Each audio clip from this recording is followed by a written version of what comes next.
There's a famous murder by poison case that happened in London in 1910. Here are the details. Dr. Hawley Harvey Crippen was an American-born doctor, at least he had some medical training. His much younger wife, whose stage name was Cora Turner, was a fun-loving, party-going music hall singer. Here she is in an impressive corset. They lived in a large house they couldn't afford, decorated top to bottom in pink, which was Cora's favorite color. By most accounts, it was not a happy marriage. And then one day, Cora disappeared. Concerned friends of Cora's notified Scotland Yard, which is what they called the police department in England, and Crippen was questioned. He claimed that his wife had taken a trip to America and gotten sick and died there. He might have gotten away with it, except that his secretary, Ethel Leneve, a young woman with whom he was having an affair, moved into his house and started wearing his wife's clothing and jewels.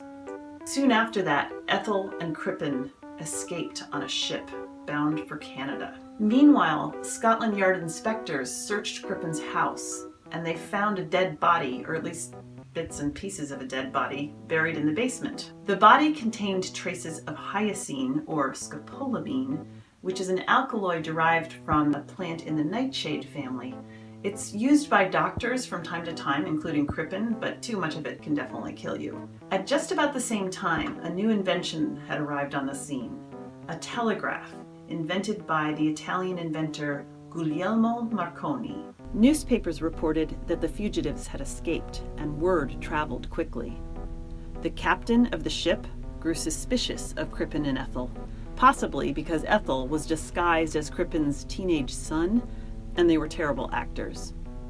The captain telegraphed a message back to Scotland Yard that Crippen and Leneve were on board.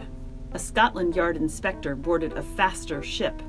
Newspapers reported breathlessly about the race across the Atlantic. Would the inspector's ship overtake Crippen's ship? It did. The inspector was waiting for the fugitive couple as their ship arrived in Canada. They were arrested and taken back to England. Crippen was found guilty and hanged on November 23, 1910. Leneve was found not guilty.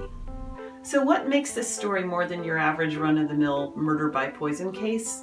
It's notable because it's the first time that the telegraph had been used to catch a criminal. And here's an update on the case. Not long ago, DNA tests were performed on the bits of the body that were found in Crippen's basement, and they were shown not to be Cora.